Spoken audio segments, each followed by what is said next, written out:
For years, the subject of paranormal has always just been something that people don't talk about.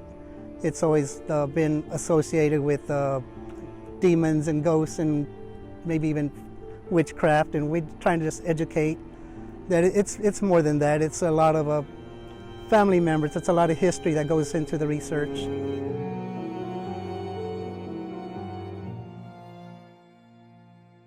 At this jail, there is activity of a woman who hanged herself back in 1924 on Halloween morning. She was here on charges of killing her 3 stepchildren, and she tried to kill her second husband. Did you get rid of your children so you could be with men?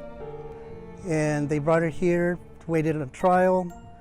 Halloween morning, she hanged herself here. So there has been activity, there's been experiences that other people have come across. Tell us who's in here. Oh God, I thought it said my name.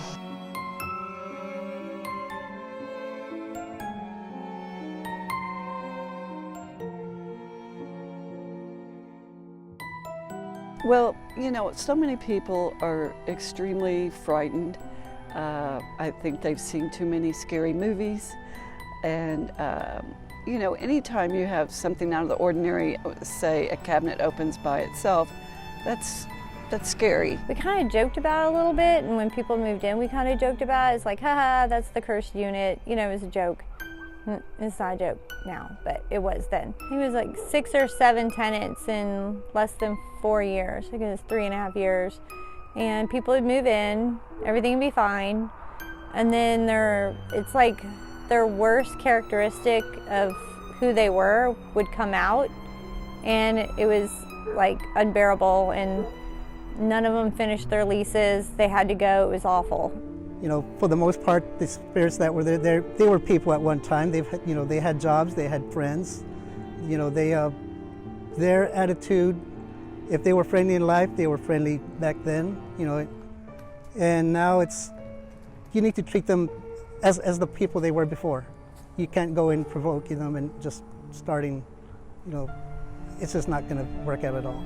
If it wasn't attached to other houses, because it's the row houses, I probably would have taken a bulldozer through that unit because of all the chaos and drama out of it. But so I think unless you've been through it, if you're a skeptical person, unless you've been through it, I don't think you understand how important it is to have an organization like that around to help out. There is a night and day difference out here.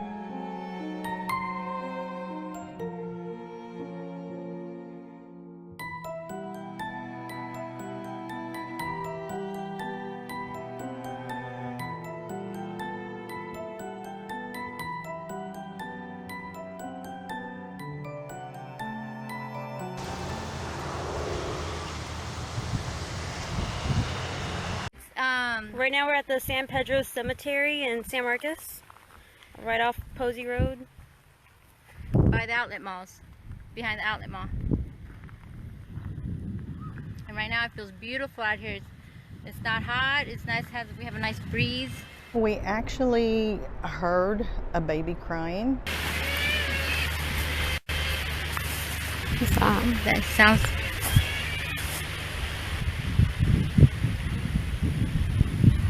Sounds like a baby, right? Yeah, kind of.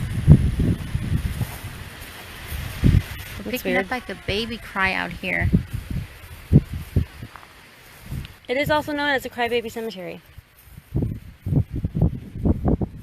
We were recording, but also they, you know, with their own ears, they did hear a baby crying, and there were no kids at all in the area.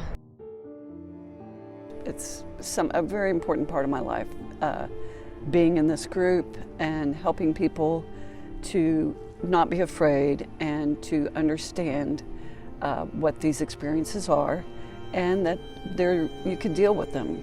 And even if you can't get rid of them, you can learn how to at least coexist. We were called in by the homeowner to do a cleansing of this house.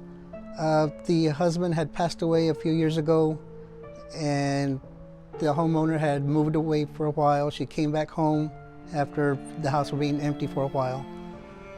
Once she started moving back in, she started hearing noises. She thought she would hear a voice once in a while. Middle of the night, something would sound like it was rustling around in the closet, just noises in the kitchen when nobody was around. So she wanted us to come to a cleansing just to dispel any negative energies and just to get a positive vibe, just to start over again and have a neutral, positive cleansing of the house.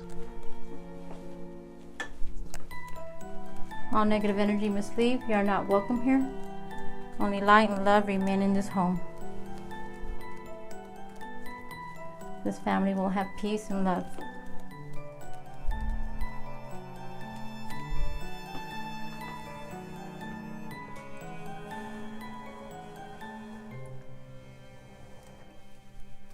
You will not hide in these mirrors.